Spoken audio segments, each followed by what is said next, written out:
नमस्कार, news gallery में आप सभी लोगों का स्वागत है। केंद्र सरकार के पास कोई रिकॉर्ड नहीं है कि कितने किसानों की मौत हुई है किसान आंदोलन में। केंद्र सरकार के पास कोई रिकॉर्ड नहीं है कि कोरोना पेंडेमिक के दरमियान ऑक्सीजन की कमी से कितने लोगों की मौत हुई है। केंद्र सरकार के पास कोई रिकॉर्ड नहीं है कि कोरोना पेंडेमिक के उपचार के दरमियान कितने डॉक्टर्स की मौत हुई है। केंद्र सरकार के पास कोई रिकॉर्ड नहीं है एग्जैक्ट फिगर कि हमारे देश पे कितने जवान शहीद होते हैं।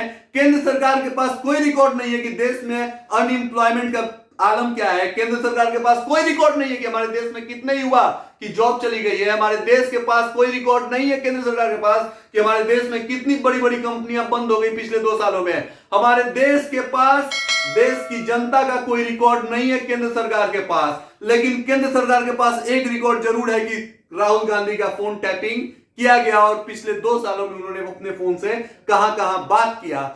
कितना बचकाना ये बात लगता है। दरअसल सोचिए कि 21वीं सदी में जिस देश के लोग इतने समझदार, सजग, जागरूक, बुद्धिजीवी, पढ़े लिखे हों और उस देश की मूर्ख सरकार ये कहती हो कि हमारे पास विपक्ष के सबसे बड़े नेता का फोन रिकॉर्ड है। हमें यह पता चला है कि उन्होंने पिछले 2 सालों में, 3 सालों में किन किन लोगों से कितना बात किया है। ये कितना बचकाना बयान है।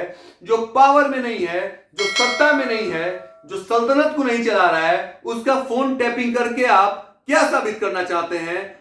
अगर आपसे पूछा जाए कि इसके बाद आपने क्या किया अपने देश में अपने लोगों के लिए, कितने किसान, कितने डॉक्टर, एलआईसी के कितने एजेंट, कितनी बड़ी बड़ी कंपनियां को नीलाम कर दिया गया, आप अपनी आंखों के सामने इस तमाशा को देख रहे थे, क्या आप आसानी से इसे स्वीकार कर लिए थे?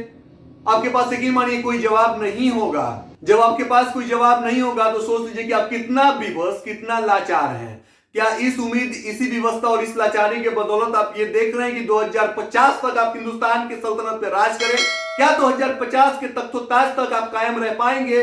पता है हमें कि यहाँ के जर्रे जर्रे पे रुकना मना है। फिर आप क्या सोच कर आए हैं कि क्या आप ताउम्र हिंदुस्तान के तख्तोताज पे राज करेंगे और देश के प्रधानमंत्री होते हुए देश का निर्वहन करेंगे? आपसे पूछा जाना चाहिए कि आप जब देश के प्रधानमंत्री पद का ग्रहण कर रहे थे तो आप उस वक्त जब नोट पढ़ रहे थे तो क्या आपने उसको ईमानदारी से निभाया?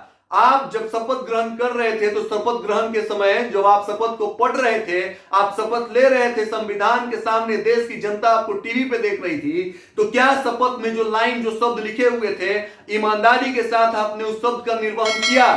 सोचना और समझना चाहिए कि राफेल जैसे ऐसे बड़े घोटालों के ऊपर विदेश से टीम आती है यहाँ पे जांच करने के लिए, क्योंकि उनको भरोसा है कि हिंदुस्तान की सीबीआई कुछ नहीं कर पाएगी। इससे बड़ा छीछालेदर और क्या होगा। कार्यक्रम अच्छा लगे तो इसे लाइक, शेयर, सब्सक्राइब जरूर करें। धन्यवाद।